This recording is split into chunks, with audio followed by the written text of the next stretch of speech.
Have you ever noticed that there's a common pattern in the way we tell many of our stories?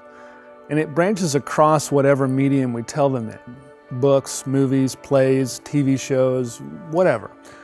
And if you boil it down to essentials, it's a pattern that fits roughly into 3 acts. In the first act, life is good, or at least it's in some way status quo. We're introduced to the characters and the general situation. In the second act, something goes wrong, some kind of serious tension is introduced, and the circumstances get worse. A relationship is broken, aliens invade, the bad guy commits a crime, etc., etc. And then in the third act, the tension somehow gets resolved. The problem's overcome, the couple reunites, the aliens are defeated, the bad guy is brought to justice.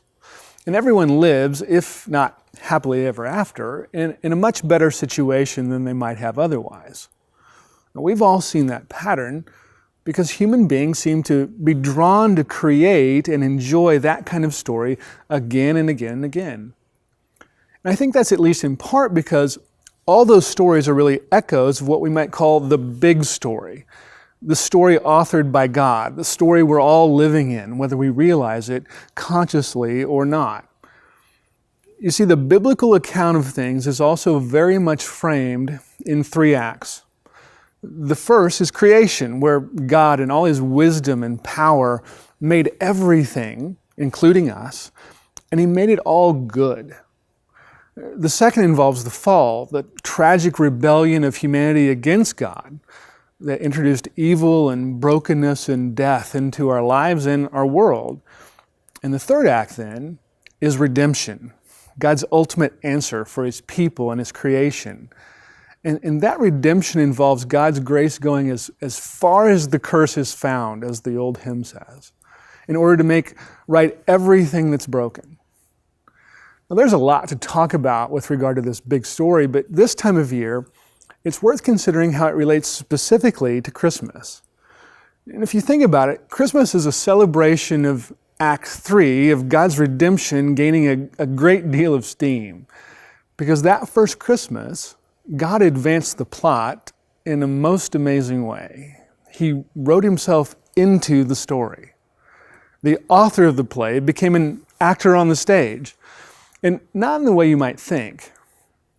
Remember, we're talking about the creator of the entire universe, the one who placed the stars in the sky and calls them by name. And so no one would have been surprised if He had come as a glorious king to whom everyone couldn't help but bow down, or a mighty warrior at the head of a great army. But that's not what He did. Not that time, at least. No, the King of Kings wrote Himself into a role of helplessness as a baby boy born to a peasant girl in a dirty stable. And like any baby, He would be completely dependent upon His human parents. He would need them to feed Him, to shelter and clothe Him, even to change His diapers. He would need their hands to carry Him wherever He had to go.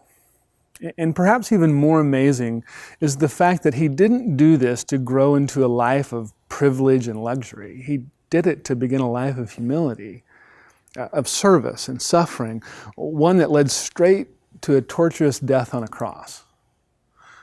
But that, of course, wasn't the end of the story. Instead, it was the crucial turning point, the event that changed everything, because it was on that cross that He did what He came to do, pay the debt of His people's sins. The death of Jesus signaled the death of death for everyone who would trust in Him. And His empty tomb is their promise of a new and never-ending life. It's no wonder then that this seemingly unremarkable thing, this birth of a baby boy in a small town, didn't entirely escape fanfare. True, the birth announcement went to shepherds, not exactly the societal elite, but it came from an angel.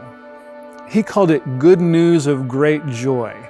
For that day in Bethlehem, in the city of David, the author became an actor to be our Savior, and He is Christ the Lord.